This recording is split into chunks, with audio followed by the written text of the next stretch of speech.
Hey guys, मैं सौरभ। आप सभी का स्वागत है एग्जाम नोट्स एसआरजी चैनल में। गाइस, दुनिया में चारों तरफ भसड़ मचा हुआ है। नागौर वाले बाबा जी कहते हैं हुलड़ मचा हुआ है। ठीक है। तो भाई इतने दिन पता ही था, रूस यूक्रेन हो गया, इजराइल फिलिस्तीन या हमास से जो भी कॉन्फ्लिक्ट चल रहा है वो हो गया, बांग्लादेश के अंदर दंगे चल रहे हैं। ठीक है।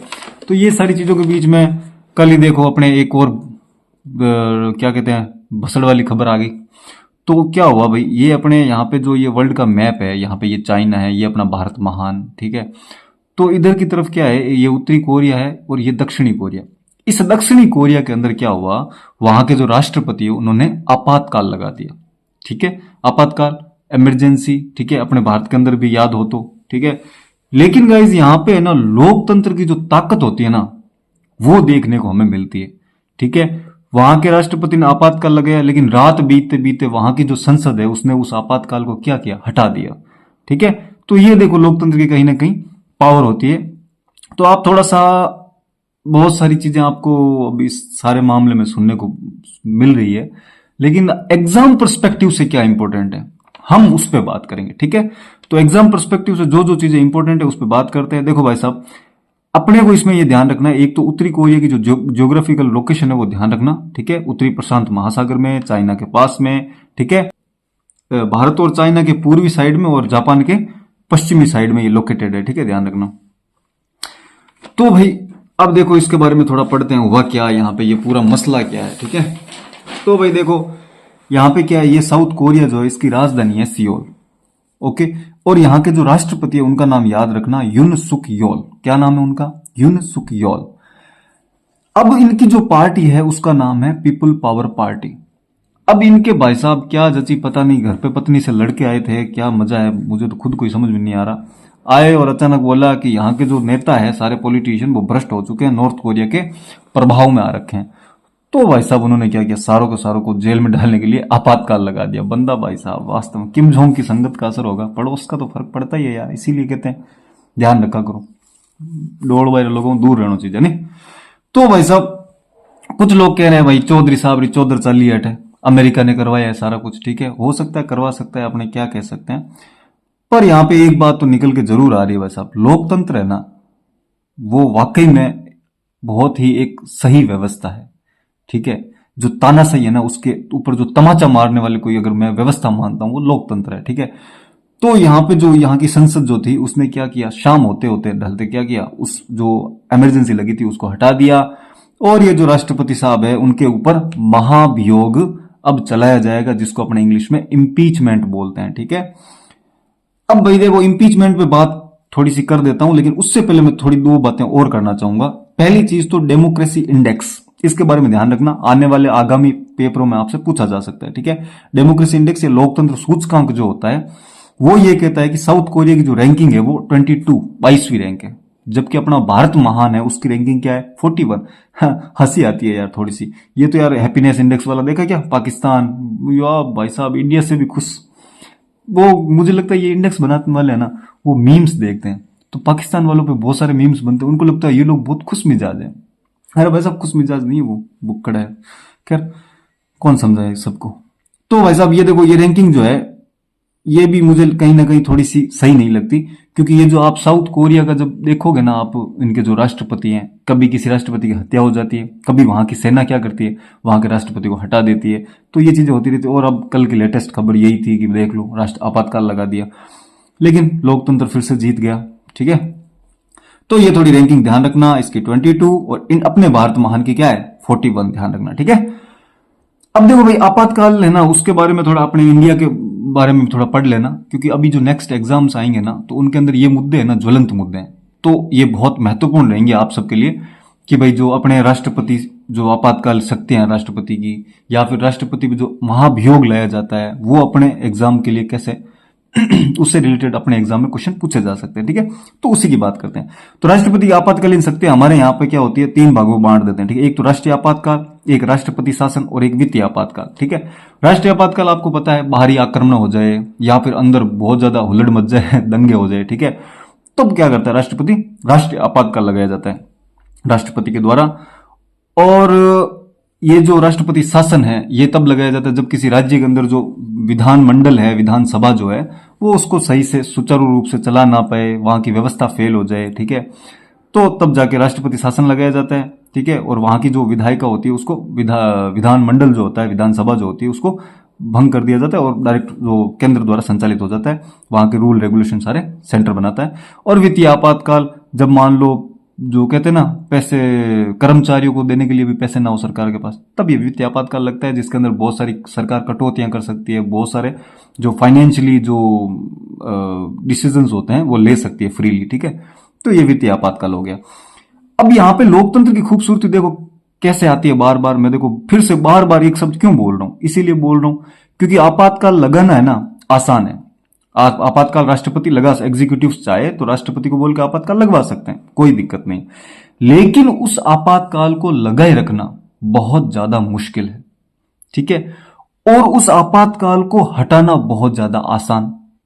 आई बात समझ में? जैसे देखो, अगर मान लो अगर आपातकाल लगाया राष्ट्रपति ने, अगर एग्जीक्यूटिव के कहने पे राष्ट्रपति जो है वो आपातकाल लगाता है, तो 1 महीने के अंदर अंदर संसद से उसको अनुमति लेनी पड़ती है कि भाई इसको कंटिन्यू करने के लिए, ठीक है।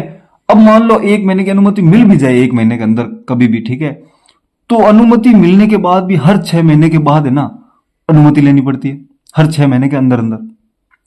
और मान लो कोई मेंबर चाहे, थोड़े बहुत मेंबर भी, अब मान लो अपने लोकसभा में 543 है, ठीक है, 543 मेंबर्स होते हैं, और अपने जो राज्यसभा होती है उसमें 245 मेंबर्स होते हैं, ठीक है।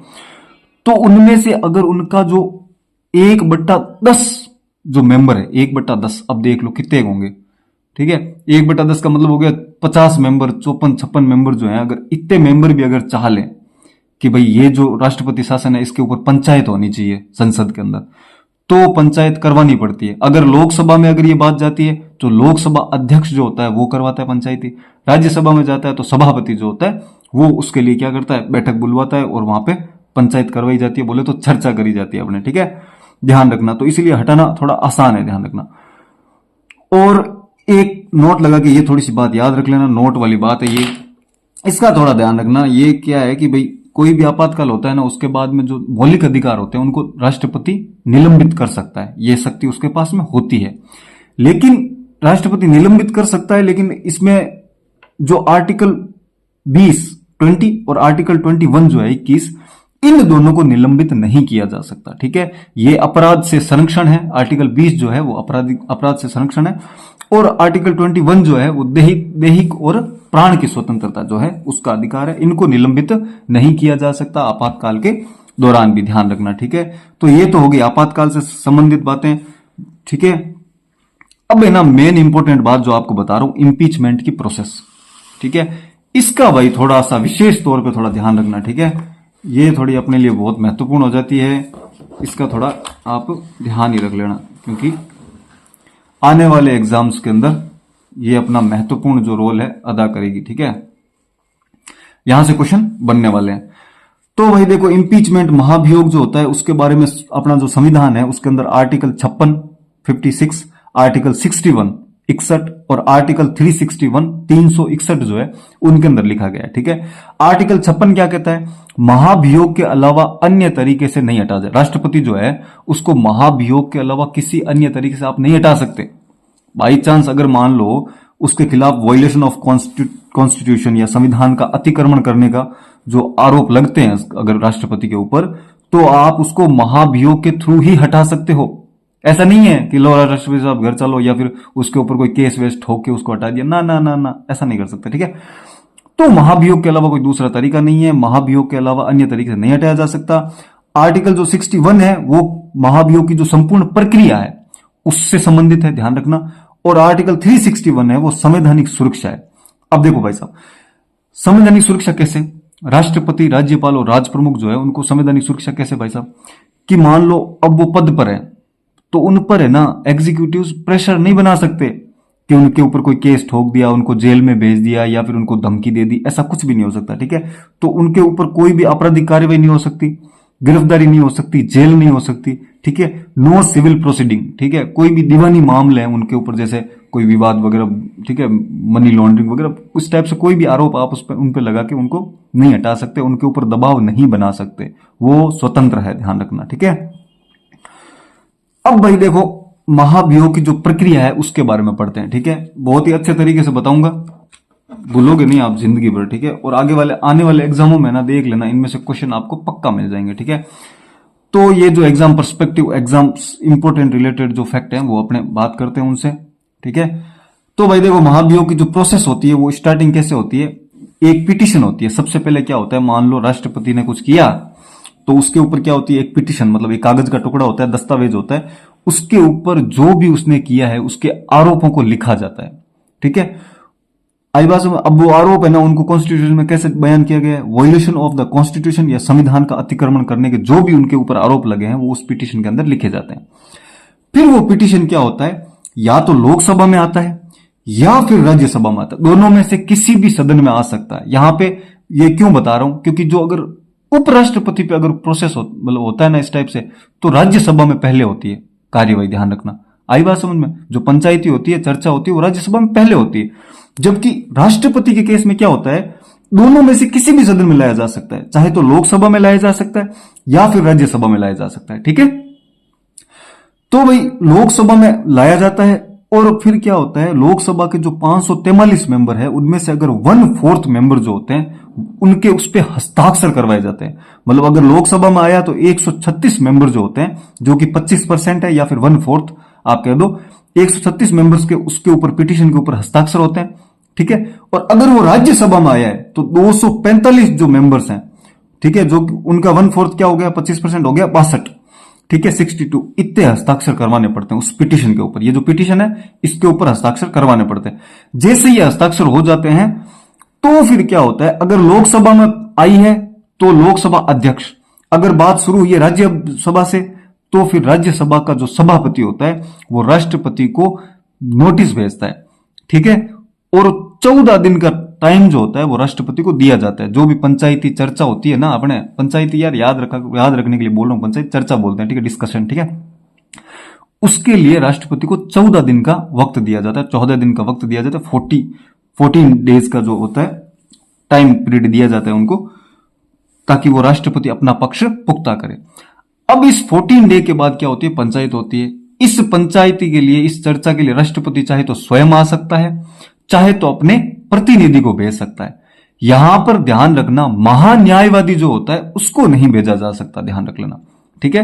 राष्ट्रपति स्वयं आए या फिर अपना प्रतिनिधि भेजे, लेकिन महान्यायवादी को वो नहीं भेज सकता, यहां पे ध्यान रख लेना भाई इस बात का, ठीक है।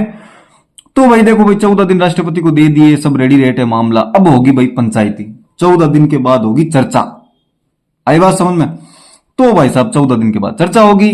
तो चर्चा अगर मान लो लोकसभा से शुरू हुई है तो लोकसभा में चर्चा होगी, और लोकसभा के जो 2/3 2/3 मतलब 66% जो मेंबर्स हैं वो अगर वोट करते हैं, ठीक है, वोट करेंगे, मतलब 362 लोग अगर कहते हैं हाँ भाई ये आरोप जो है सही है, ठीक है, वो कहते हैं हाँ भाई महाभियोग लगना चाहिए, राष्ट्रपति पे महाभियोग की कार्यवाही होनी चाहिए, तो फिर ये जाएगा राज्यसभा में।